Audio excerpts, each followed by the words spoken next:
If I told you that over the last 30 years, humans became richer, healthier, and, more educated than at any point in recorded history, you'd probably celebrate. Right. I mean, you'd think, great, we figured it out. The trajectory is set. Exactly.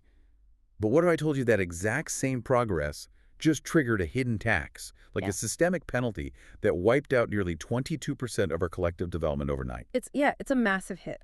It really is. So today, we are looking at the ultimate paradox. We're doing a deep dive into a massive, frankly, unprecedented stack of global data to answer a question that honestly keeps me up at night. And that question is whether we're entering a phase of history where more development actually equals more vulnerability. Yes, because over the past 3 decades, humanity has accumulated more wealth than ever. But, and this is where it gets crazy, when we adjust our traditional measures of progress for ecological stress, almost 10% of our global development just vanishes. Poof, gone. And you add to that the recent unprecedented shrinking of global life expectancy. Which is terrifying. It is. And the stubborn stagnation in gender economic parity. I mean, it becomes incredibly clear we need to rethink our entire definition of what up means. I am so glad you're here with us today, listening in, because the narrative hidden inside this data is just spectacular. It really paints a complete picture of where we are. We're looking at the Global Human Development Index reports, spanning from 1990 all the way to 2023. Which is a huge chunk of time. Huge.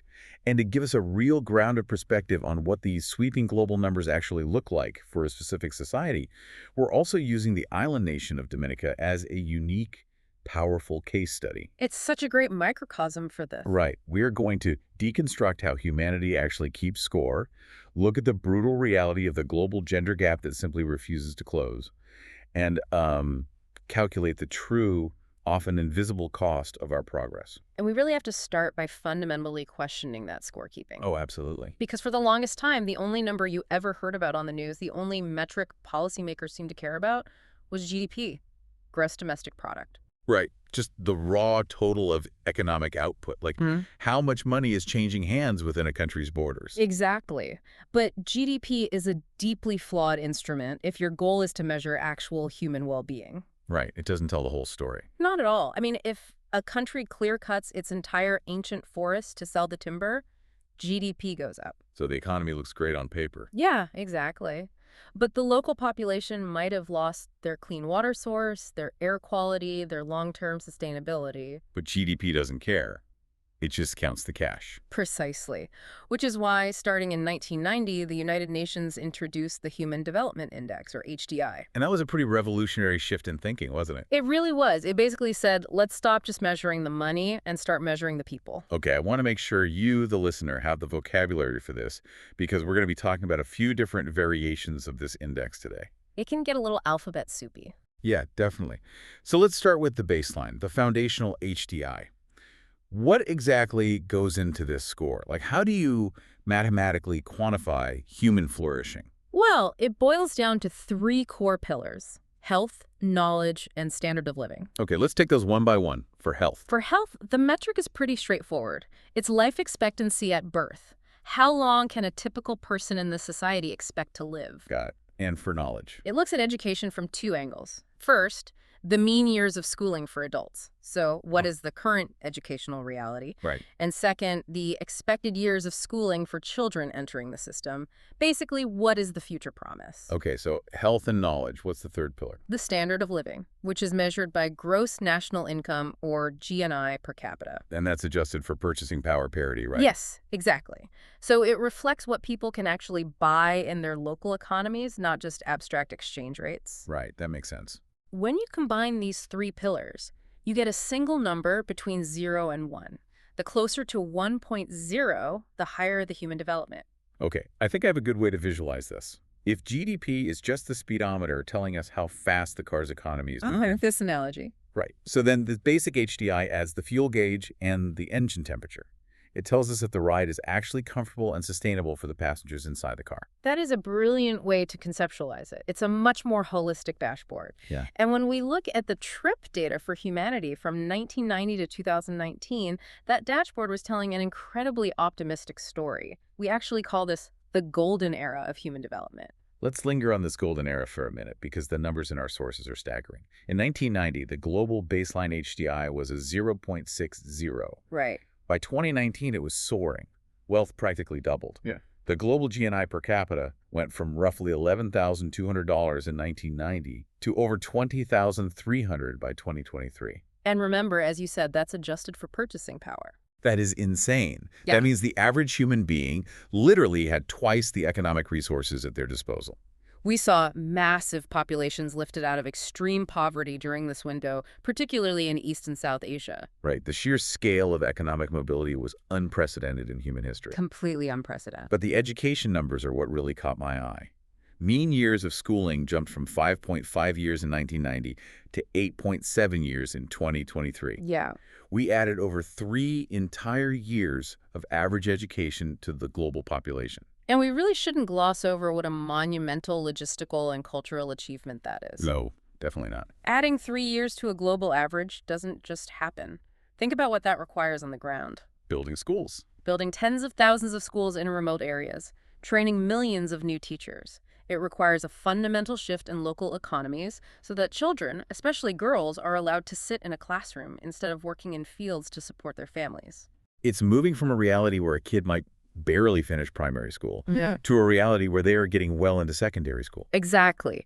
And that completely changes their cognitive map of the world. It changes their earning potential, their health outcomes, their political awareness. It's like compounding interest on human potential. Yes.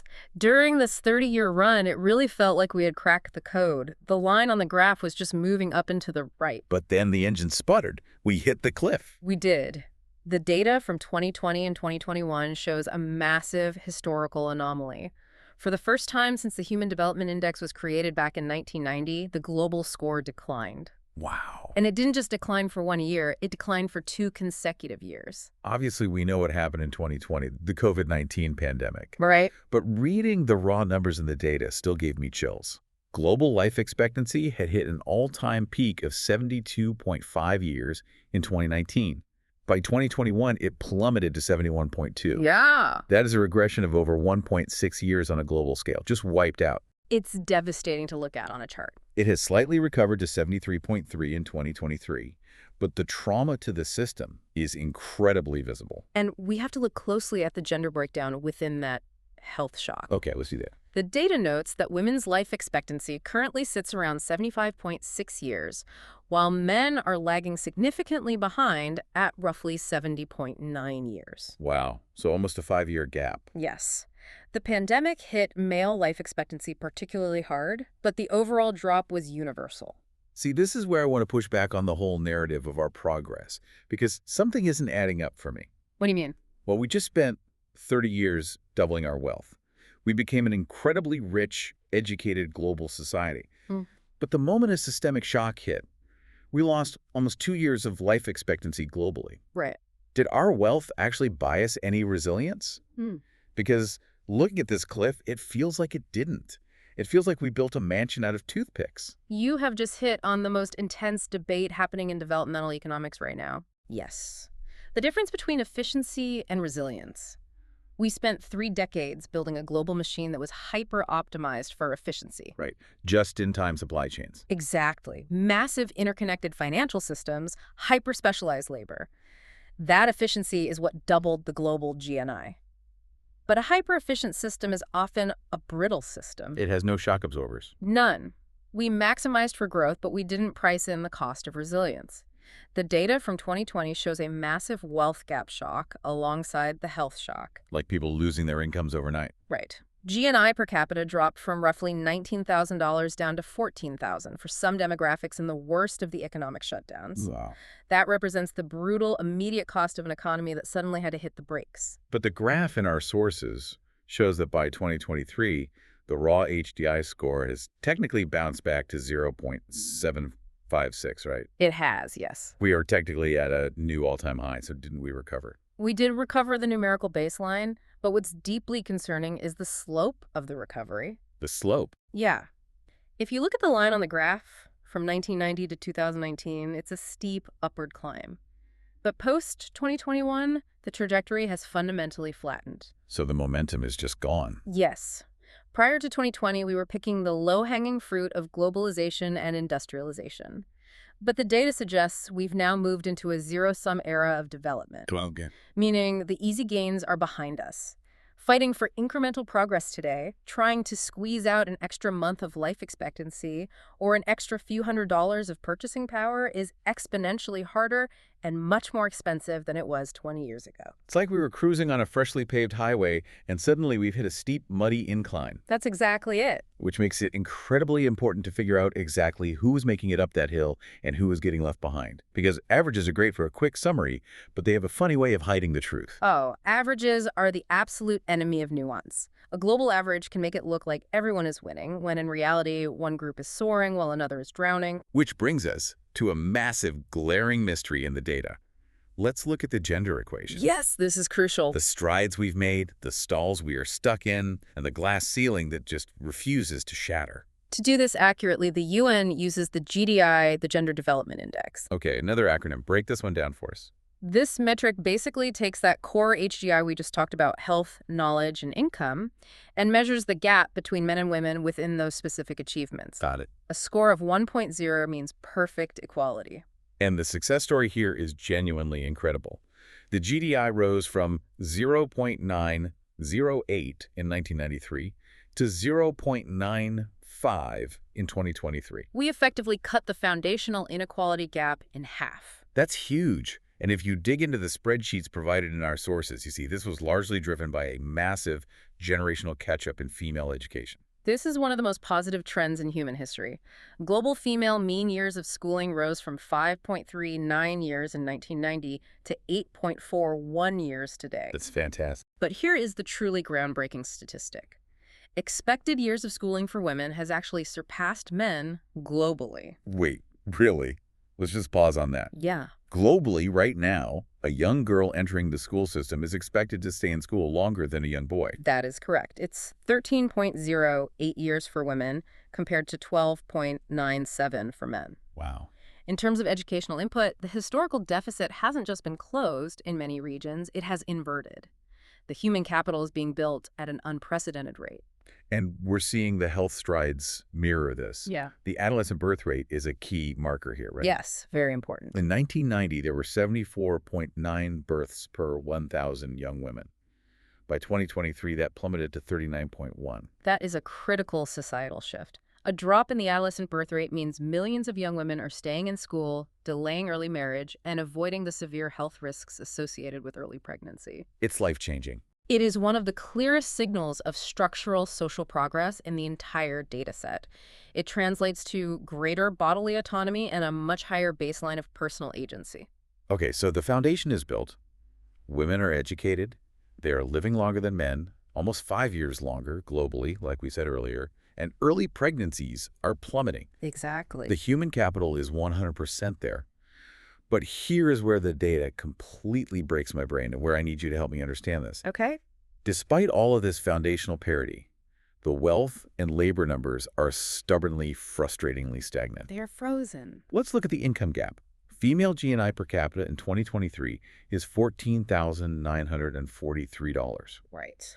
Male GNI per capita is a staggering $25,750. A gap of over $10,000 every single year. Yes. And it gets worse. There is a massive 25.6 percentage point gap in labor force participation. Yeah, that number is tough to look at. Women are participating at about 48.5%, while men are at 74.1%. It's a huge disparity. Oh, and women still only hold 26.5% of parliament seats globally. Right. So my question for you, looking at this data, is simple. Why? Structurally, the education is equal, the health is better. Why is there still a $10,000 penalty just for being a woman? It is the multi-trillion-dollar question of our global economy, and it's exactly why the UN realized the baseline HDI and even the GDI were not enough. So they needed another metric. Exactly. They had to create another deeper metric, the GII, or Gender Inequality Index. Okay, how is the GII different from the GDI? Think of it this way. The GDI measures the baseline capabilities. Are women healthy? Are they educated? The potential. Right. The GII measures the structural barriers that prevent those capabilities from being utilized. It looks at reproductive health, empowerment, like those parliament seats you mentioned, Yeah. and labor market dynamics. Okay, I see. Because getting into a classroom is a linear input problem. It's a matter of government policy and school funding. But getting into the boardroom, achieving equal pay, securing venture capital for a business that involves what economists call invisible friction. Explain this invisible friction to me. Because if a woman has a master's degree and a man has a master's degree, what is physically stopping the economic output from equalizing? It comes down to structural, societal mechanics that raw education data just doesn't capture. And the biggest culprit is unpaid care work. Oh, well, yeah. Globally, women perform more than 3 times the amount of unpaid care and domestic work as men. Cooking, cleaning, raising children, caring for elderly parents. Exactly. That is a massive invisible tax on female time and energy. It physically removes women from the formal labor pool, or it forces them into part-time, lower-paying, vulnerable employment that offers the flexibility they need to manage the unpaid work at home. So even though she has the degree, society demands she use her time for uncompensated labor, which means she can't clock the hours at the firm to get the promotion. Precisely. And then you add structural biases in hiring, the maternal penalty versus the paternal dividend. What's that? Studies consistently show that when a woman has a child, her earnings drop significantly and rarely catch up. When a man has a child, his earnings often increase because he's suddenly viewed by employers as a stable provider. That is maddening. It is. Furthermore, consider occupational segregation. Even though women are highly educated, they are structurally funneled into care, education, and service sectors. Which pay less. Right. Professions that society fundamentally undervalues and underpays compared to STEM fields, finance, or heavy industry, which remain heavily male-dominated. So the dashboard is telling us we filled the car with premium fuel, education, and health, but the parking brake is still pulled all the way up when it comes to the actual economy. Exactly. The data tells us a very harsh truth. Educational attainment does not automatically translate to economic empowerment. The pipeline isn't broken. Yeah. The destination is walled off. We're operating the global economy with one hand tied behind our back. Yeah. By sidelining half the population's economic potential, we're actively, artificially suppressing human progress. We keep talking about these massive global averages, the billions of people, the global GDP, but I'm struggling to picture what this actually looks like for a real country trying to navigate this system. It can feel very abstract. Do we have an example of a nation that is fighting these global currents? We do, and it's one of the most fascinating aspects of the data provided in our sources. Let's zoom way in on the island nation of Dominica. Dominica is a small island nation in the Caribbean. Population is around 70,000. Very small. It's a perfect microcosm to see how the pressures we've been talking about impact a developing nation over 3 decades. Let's look at their current reality. In 2023, Dominica has an HDI of 0.761. Which is a solid score. It places them in the upper middle tier of human development globally. Right. Out of 193 countries ranked, they sit at 103rd. Middle of the pack, leaning upper half. But here's the piece of data that stopped me in my tracks. Let's rewind to the year 2000. Back then, Dominica's raw HDI score was lower. It was 0.721. Okay, so their absolute score went up over 23 years. They improved. They improved. Yeah. They went from 0.721 to 0.761. But in the year 2000, that 0.721 score ranked them 61st in the world. Ah. Today, a higher score ranks them 103rd. The treadmill effect. Help me understand this logically. If their people are objectively living longer, getting smarter, and making more money than they were 20 years ago, how do they plummet over 40 spots in the global ranking? It's frustrating, isn't it? It's literally like they're running faster and faster on a treadmill, but the treadmill just keeps speeding up, and eventually they're getting thrown off the back. That treadmill analogy perfectly captures the brutal reality of relative global development. It's not enough for a country to just improve its own society in absolute terms. Right, because everyone else is improving too. You're caught in a global sprint. You have to outpace the development velocity of the rest of the world just to maintain your rank. So who passed them? Between 2000 and 2023, massive population centers in Asia, think China, India, Vietnam, and nations in Eastern Europe, underwent hyper-accelerated economic transformations. Oh. They industrialized rapidly, integrated into global tech and manufacturing supply chains, and their GNI just exploded. They essentially sprinted past smaller, less resource-rich nations on the leaderboard. That has to be an incredibly tough pill for policymakers in a place like Dominica to swallow. You do the right things, you improve your society, and the global scoreboard says you are falling behind. It is deeply frustrating. Small island developing states face unique structural disadvantages. They don't have the massive economies of scale. Right. They're highly dependent on external supply chains, making them vulnerable to global inflation. And critically, they are on the absolute front lines of climate change. A single hurricane can wipe out a decade of GDP growth overnight. But the data shows that despite all of that gravity, all of that vulnerability, Dominica is holding its ground in that upper middle tier. They are.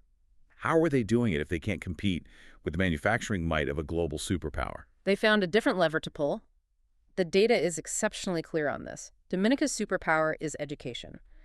They significantly outperform the global average in human capital investment. Let's look at those numbers, because they are deeply impressive. The expected years of schooling in Dominica is 14.15 years. The global average is only 13.04. That's a huge difference. And the mean years of schooling, the actual time adults have spent in classrooms, is 10.12 years. That destroys the global average of 8.77 years. This is the vital lesson from the Dominica microcosm. When a nation lacks massive economic weight, natural resource wealth, or geographic advantages, they have to invest aggressively in their people. They don't have a choice. Right. By building an incredibly robust educational foundation, Dominica proved that deliberate, focused policy choices can outpunch economic weight. They prioritize the software of their society, the people's knowledge, adaptability, and critical thinking, over just the hardware of economic output. And if we connect this to the idea of resilience we discussed earlier, education is the ultimate shock absorber. How so? Well, when a hurricane destroys a bridge, the physical infrastructure is gone. The GDP takes a hit. But the engineering knowledge in the minds of the population, the medical knowledge to manage the crisis, the logistical skills to rebuild that software doesn't wash away in the storm. Wow. Yeah, I never thought of it like that. It's a permanent societal upgrade that allows for a much faster recovery. So while the massive global economies are padding their scats with raw financial output, Dominica is quietly building a deeply resilient, highly educated population. It's a completely different model of progress. It is, and it's a model that is going to become increasingly necessary as we look at the darker side of this data. Right. Because Dominica shows us how incredibly hard it is to climb the ranks legitimately. But what if I told you there are unseen forces actively stealing a nation's every pair and the globe's progress right out from under them? This brings us to the hidden taxes, the silent thieves of human development. Because if we thought the baseline HDI was the whole truth, we were deceiving ourselves. Completely. The UN data introduces two final crucial adjustments to the dashboard, the IHDI and the PHDI. Let's look at the inequality tax first. The IHDI stands for the Inequality-adjusted Human Development Index, and this metric is a stark reality check. Okay, walk me through the math here. We have a hard-fought 2023 global HDI of 0.756. We've celebrated that number. We have. But the data says when we adjust it for inequality, the score plummets to 0.590. That is a staggering, catastrophic drop. It means nearly 22% of all human progress, 21.96% to be exact, is just lost. Vanished. But wait, help me understand this logically. If a country has a high overall wealth, but it's mostly held by a few billionaires, how does that actually drag down the health or education score of the average person mathematically? Are they actually losing something, or is the math just arbitrarily punishing the billionaires? It's not arbitrary punishment. It reflects the economic reality of diminishing returns on human well-being. Okay, give me an example. Think about it this way. If you take $10,000 and give it to someone living below the poverty line, you fundamentally transform their human development. They can buy nutritious food, access preventative health care, and keep their kids in school. The developmental gain is massive. Their life-changing impact. But if you take that same $10,000 and give it to a billionaire, their life expectancy doesn't change, their education level doesn't change, their standard of living doesn't noticeably shift. It's a rounding error to them. Exactly. The human developmental value of that money at the top of the spectrum is practically zero. So when a society's wealth is hyper-concentrated at the top, the average income looks really high, but the actual realized developmental potential of that wealth is being wasted. Exactly. The IHDI exposes that waste. A skewed distribution pulls the mathematical mean far away from the median reality of the typical citizen. The data notes that over 30% of this specific 22% loss is driven purely by income inequality. The wealth is consolidating. But the data does note one silver lining here. Inequality in life expectancy is thankfully shrinking, down to about 12.9% of the overall loss. Yes, basic health interventions like vaccines, sanitation, and maternal care are becoming more democratized globally. We are sharing the health wealth better than we are sharing the financial wealth. But the inequality tax is only the first thief. Yeah. We also have to face the earth tax, the environmental cost of our progress, the PHDI. The Planetary Pressures-Adjusted HDI. This is the newest gear on the dashboard, and frankly, it is the most alarming. The numbers are terrifying when you visualize them. The global material footprint, which the data defines as everything we extract, mine, harvest, and consume from the earth, has surged from 8.67 tons per capita in 1990 to 12.71 tons today. I want you to really visualize that. 12.7 tons. Yeah. That is the weight of about 6 or 7 cars. That is the amount of sand, gravel, biomass, fossil fuels, and metal extracted from the earth for every single person on this planet every single year just to maintain our current level of development. That's just unsustainable. And then there is the exhaust. CO2 emissions sit at roughly 4.5 tons per capita globally. It's a massive toll. When you adjust the shiny 0.756 global HDI for this immense planetary pressure, the progress drops by another 10.05%. So let's do the brutal math. We're losing 22% of our progress to how poorly we share it among ourselves, and we're losing another 10% to how we destroy the planet to achieve it. So what does this all mean for you listening to this? It means we are essentially writing checks our society and our planet simply cannot cash. We are overdrawing the account. We boast on the global stage about a high HDI. We pat ourselves on the back for all this economic growth. But the reality on the ground for the average human being is drastically lower. We are bouncing checks everywhere. The traditional HDI, as good as it was, inadvertently rewarded countries for burning fossil fuels. If you built massive coal plants to power factories, your GNI skyrocketed and your HDI went up. You were considered developed. Right. The PHDI finally introduces accountability. It proves that true prosperity cannot be built on a crumbling ecological foundation. And this is where our microcosm, Dominica, shines brighter than almost anyone else. They have a massive green premium.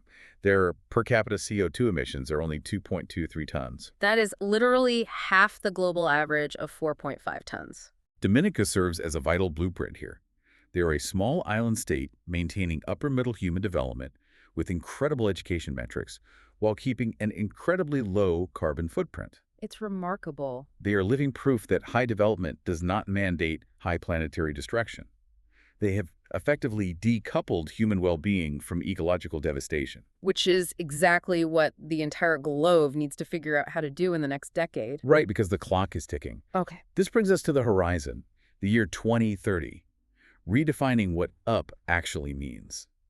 If the old model of progress is flawed, what does the next decade need to look like to fix it? We have to make changes. The sources outline a 3 future challenges matrix that humanity has to confront to achieve sustainable progress. These are the 3 massive hurdles standing between our current fragile state and a genuinely resilient future. Hurdle 1. Climate tipping points. Will the PHDI penalty continue to expand? Will carbon emissions and material extraction drag down global progress so far that we actually go backward in our lifetime? We are dangerously close to ecological limits. If we don't transition to green energy and circular economies rapidly, the environmental disasters, droughts, floods, extreme heat will begin to actively destroy the health and income pillars of the HDI. The planet will force a regression. Hurdle 2. Distributive justice. How do we reclaim that 22% of development that is being lost to inequality? We have to redesign tax structures, strengthen social safety nets, and ensure that wealth generated by hyper-efficiency is reinvested into the public good. We can't afford a world where a handful of individuals hold the wealth of entire nations while the median GNI stagnates. And hurdle 3, gender empowerment. How do we finally break the labor participation deadlock now that the education gap is closed? This requires dismantling the invisible friction. Universal affordable childcare, equitable parental leave policies, and a cultural revaluation of unpaid care work. We have the human capital. We just have to let it participate freely in the economy. It feels like we are in the middle of a massive, painful upgrade to the operating system of humanity. Version 1.0 was just survive and make money. That was GDP. Right. We realized that wasn't enough, so we built version 2.0, which was live longer and get smarter. That was the traditional HDI. Which worked for a while. But now, looking toward 2030, we desperately need version 3.0. And version 3.0 has to be do it fairly and don't destroy the server room in the process. That's the IHDI and the PHDI. I love that operating system analogy. And the critical thing to remember about upgrading an OS is that it requires downtime. It requires friction. The transition to version 3.0 requires us to stop relying on the easy, dirty growth of the past. Right. The zero-sum game we're in now? The volatility we saw in 2020 with the pandemic is only going to increase with climate change. Dominica's heavy investment in education proves that prioritizing human capital, making your population smarter, more adaptable, and healthier is the best possible shock absorber for the crises that are inevitably coming. Okay, let's summarize the core logic of everything we've discovered today. First, we absolutely must move beyond GDP. We need holistic metrics that measure the actual lived human experience, not just the flow of capital. Agreed. Second, education remains the ultimate societal lever, as we saw so clearly with Dominica holding their ground against global economic gravity. Yes. And third, planetary boundaries are a strict red line. Destroying the Earth to achieve a momentarily higher HDI score is a false victory. We're just stealing from tomorrow to pay for today. Knowledge is most valuable when it is understood and applied. The data we've looked at today isn't just a collection of abstract numbers, it's a map. And right now the map is flashing red, telling us we need to change direction before we run out of road. But I want to leave you, listening at home or on your commute, with a final provocative thought, something that isn't explicitly spelled out in these historical spreadsheets, but that builds on everything we've unpacked today. Oh, I'm curious. We've talked extensively about the data from 1990 to today, and that stubborn 25% gap in male and female labor participation. We talked about how unpaid care work and structural biases hold women back despite their equal or even superior educational attainment. The invisible friction. Exactly. But think about this. As artificial intelligence and advanced automation begin to radically reshape the global labor market over the next 10 years, how is that going to affect that gender gap? Oh, wow. That is a huge question. If physical labor and routine cognitive tasks, which are often dominated by men, are automated, while empathy-driven care work, complex human management, and creative problem-solving become the most valuable human skills, will technology finally level the economic playing field? That's a fascinating perspective. Will AI be the force that shatters the glass ceiling? Or will it consolidate wealth even further into the hands of a few tech billionaires, creating a completely new kind of digital inequality that our current HDI metrics aren't even designed to measure yet? The metrics are going to have to evolve rapidly to capture whatever reality AI creates. Keep an eye out for how we define progress tomorrow. Thank you so much for joining us on this deep dive. Next time you see a headline boasting about explosive economic growth, we hope you remember to look for the hidden costs. Question the numbers. Look for the check engine lights and ask yourself if we are actually building on a solid foundation or just adding weight to a sinking floor. Take care of yourselves, and we'll talk to you next time.